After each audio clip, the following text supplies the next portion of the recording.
Hi, I'm Lala, and in this video I'm gonna show you how to flash the Battery-Emulator software onto whatever hardware you might have at hand.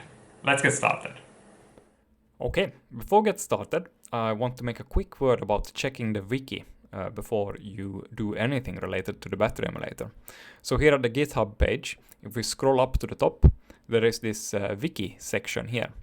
And if we click that, we get through to the Viki homepage, where you will find information about where do I get the hardware, what inverters are supported. It's a very long list now. And also what batteries are supported. I really recommend you check out a specific side for your battery to get more information on it. We also have things like installation guidelines now, which is quite nice. It will tell you about battery placement, how to do everything safely, and some really nice picture examples, and how to do the wiring, fuses, calculations, etc. So yeah, really recommend to start with checking the Viki.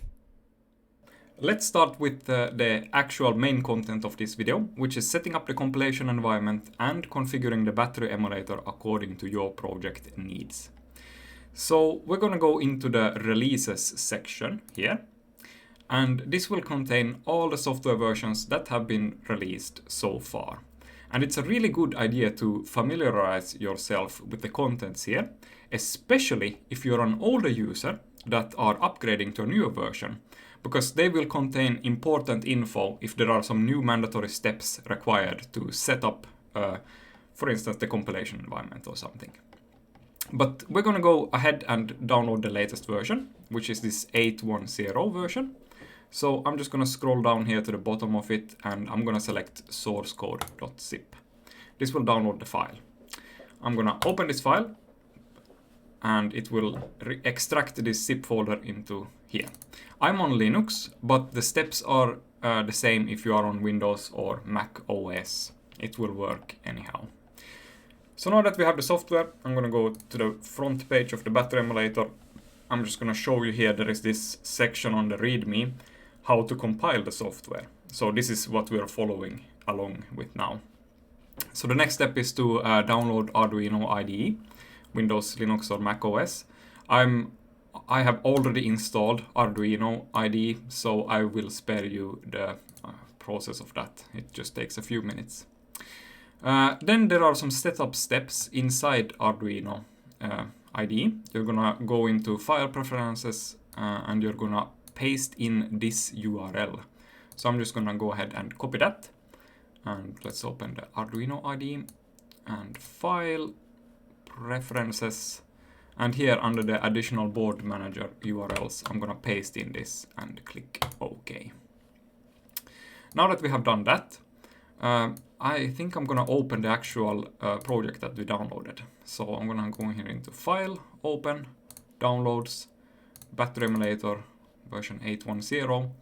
And here in the software folder, there's gonna be this software INO file that we're gonna click. So now we open that. We can close this other window. And now there are some setup steps required. The next one is to install the ESP32 library. So if we go here into the boards manager, we can search for ESP32. And it's going to suggest here to install this. We're going to grab the latest version. But while this is downloading, I can mention that there are some notes here related to which version you can use. If you're on a really old version of the battery emulator, you're going to be using an older version of the ESP32 kind of backbone library. But we are on the newest release, so we can use the latest version of ESP32. So now this has successfully installed. Great. The next step is setting up our board. So we're going to go in here into the board manager, and we're going to select ESP32. And we're going to use the ESP32 dev module option.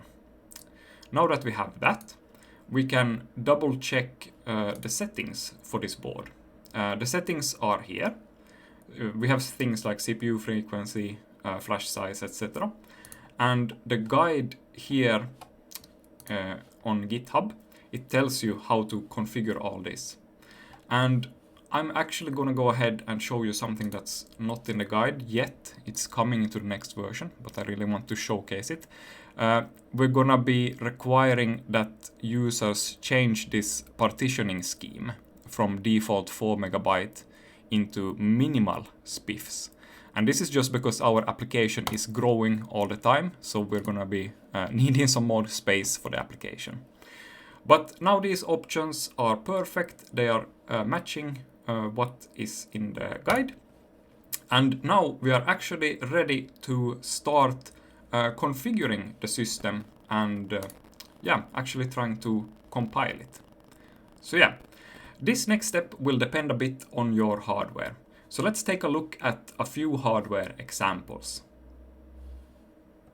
Okay, so what you see here on screen is the first setup that I'm going to show you how to configure. It's a Nissan Leaf battery connected to the CAN port of a LilyGo. It also has a Fronius inverter connected to the Modbus port on the LilyGo. So let's show how to set up this.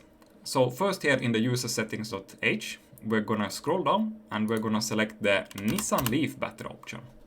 To set something here in these files, you just remove these backslashes in order to enable the line, and you will see that it's working when it changes color. So now we have the Nissan Leaf battery set. If we scroll down there, we can select the inverter communication protocol that we're going to be using. And like I mentioned, we're going to be emulating a BUD Modbus inverter. This will work with the Fronius Gen 24. The last step that we're going to select here is which hardware we are currently using. Like I mentioned in the start, we're going to be using a LilyGo here. So now we have the user settings all set. There are some more options here, but I'm not going to show those right now.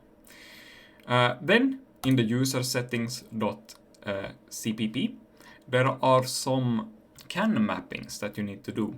But this is going to be really simple because we're only having one single CAN component, which is the battery. And here you can modify this CAN config to select where the components are connected. And we have the battery connected to the native CAN port on the LilyGo board. So we actually don't need to make any modifications here. Our inverter is not a CAN inverter, so we can just skip modifying this section at all. So now we are actually done with the configuration. Now there is one final step that we need to do, and it's this third file, this user secrets file. And here we have a mandatory step that this file should be renamed to usersecrets.h to be able to use the software. So I'm just going to go ahead and do that real quick. It's this file, usersecretstemplate.h. So I'm going to rename it to usersecrets.h. And this step is required because we want developers not to accidentally commit their secret credentials onto the project while they are developing the software. So this extra mandatory step is just in a place to improve cybersecurity a bit and prevent developers' credentials from leaking. So now we can actually compile the software. I'm just going to go ahead here and enter my wireless information so that the board will be able to connect to my home Wi-Fi. But now we're done and we can press compile. This actual compilation will take quite a lot of minutes if you have an older computer. It can take all the way up to 25 minutes. But if you have a bit of a faster PC, you should be able to complete it in maybe 5 minutes. So let's wait for that.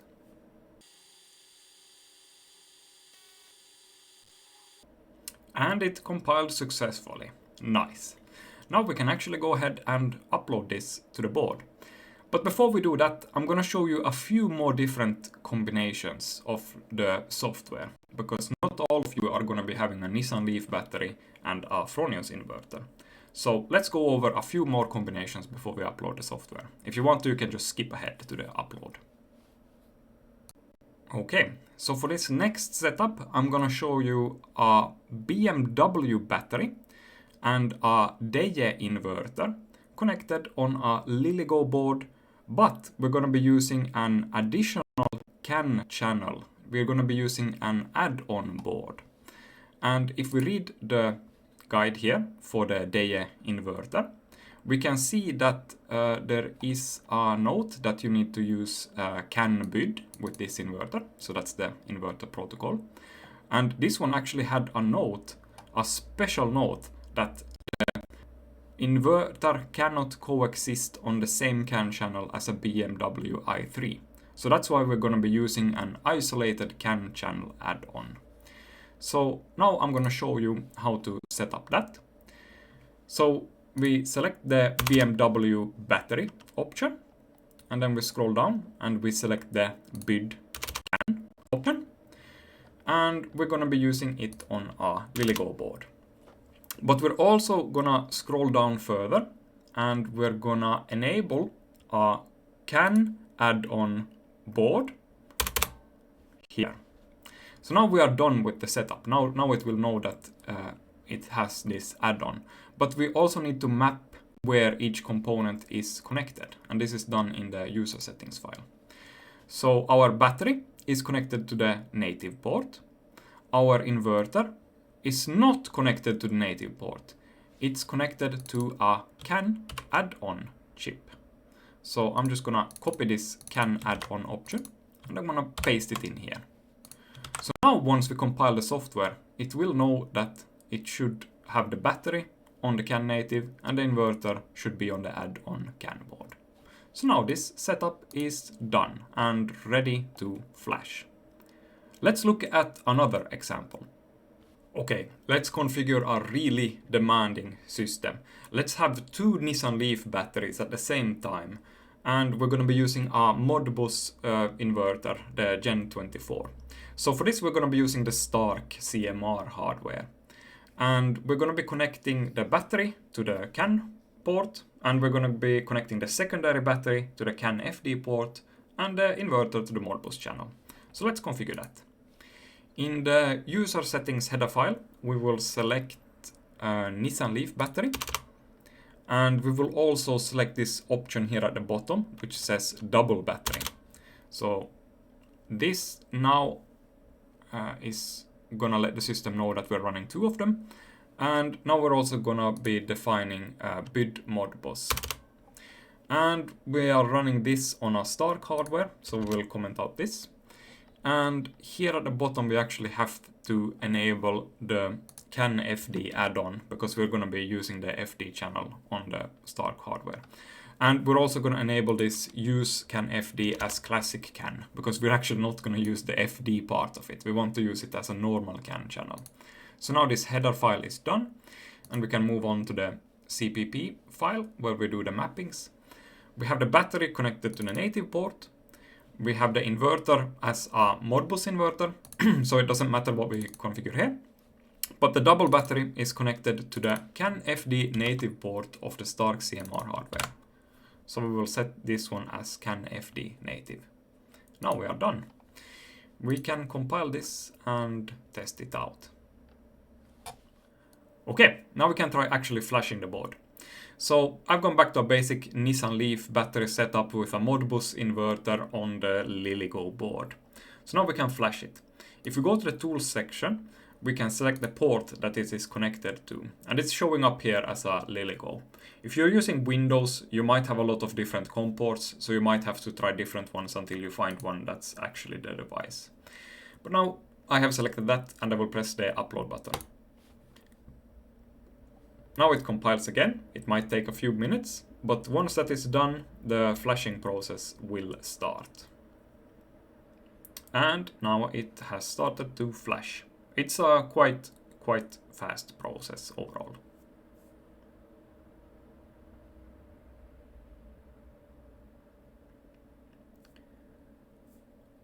There we go. It is flashed and it's actually ready to use. I can see the LED on the board is glowing green. So, very nice.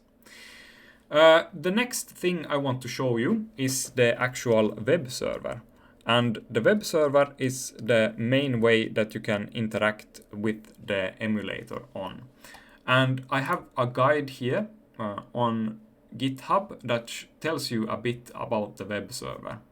And the web server is where you can see battery statistics. You can also change settings there.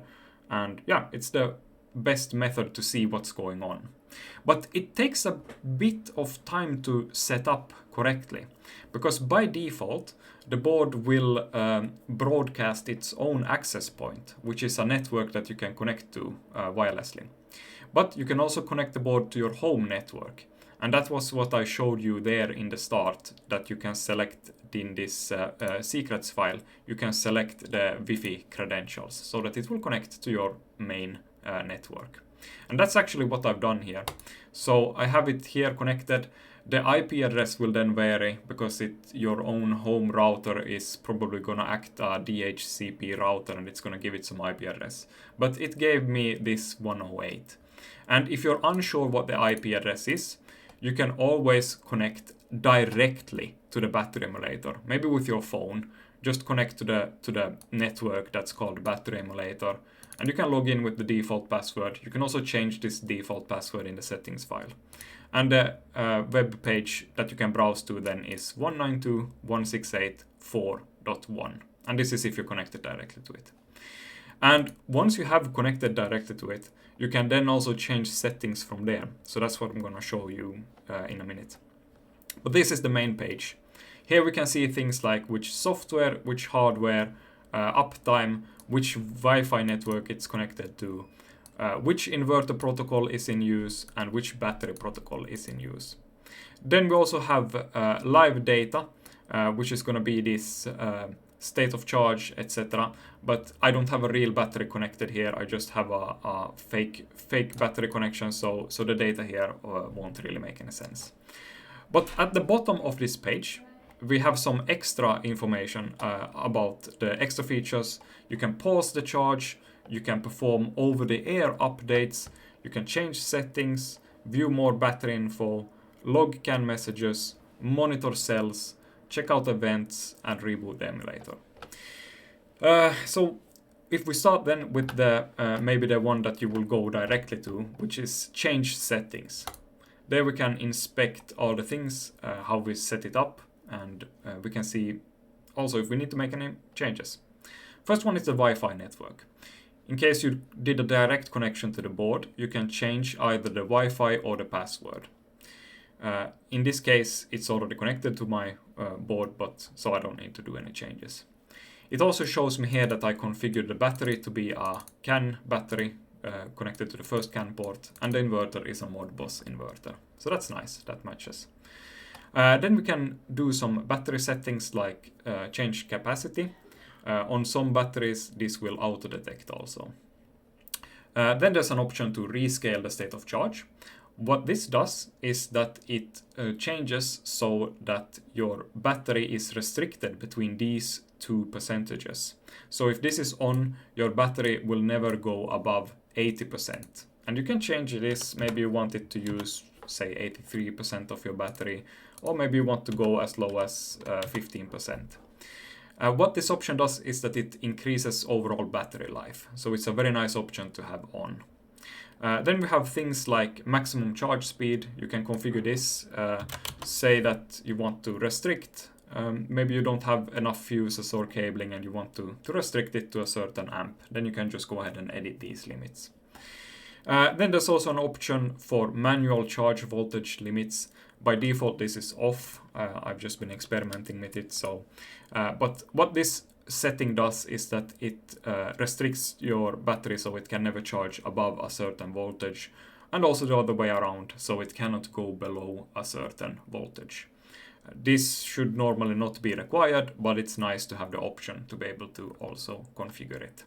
So that is the settings page. We then have a page called events, which is quite nice. So if we go in here, we can see all the active events that the battery has right now.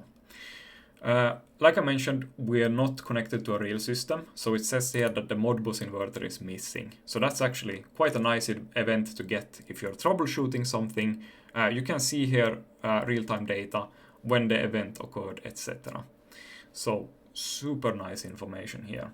If you have an issue where the state of the board goes from operational to maybe a warning state or an error state, you can always go into this events page and see what the event that is causing issues is. Then we have some other pages like CAN logger. This is a nice feature for reverse engineering purposes. So now I've started the CAN logger, I can click this refresh data and it will show all the messages that are going in and out of the system. So this is a very nice feature for reverse engineering. We can just click this export to TXT and it will just download this file also, so you can analyze it later. Very nice. So that's the CAN logger. Then we have a cell monitor page. This will show you all the cells in your system. Since I don't have a real system up and running, I will just go to the Viki to show you how this looks.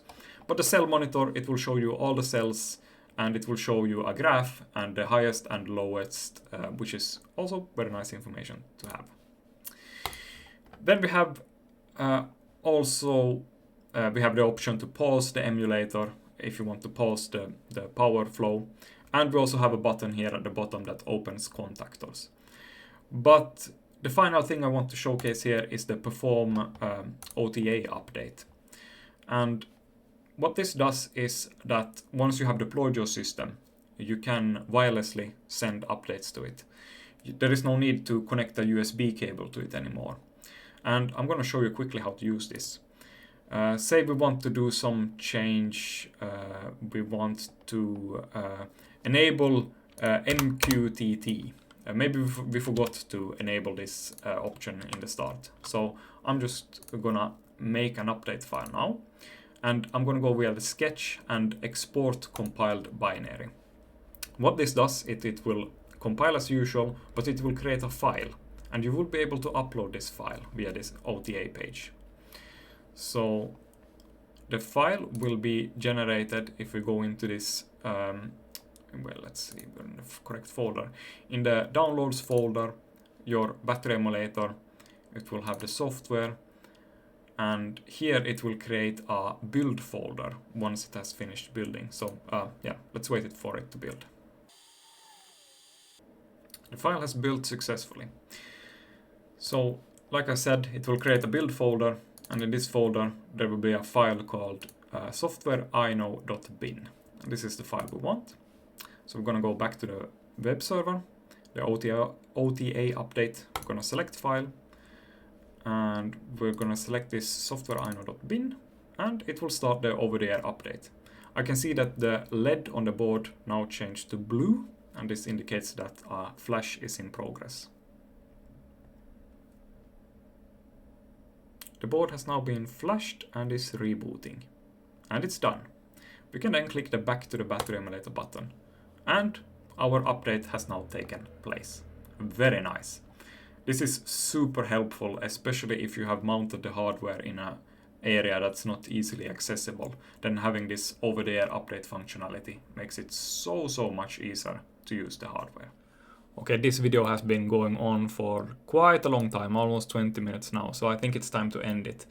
But before we do that, I just want to thank you for watching and hope you learned something new, and definitely check out the Viki pages because they contain so much good information about your battery or different inverters, etc.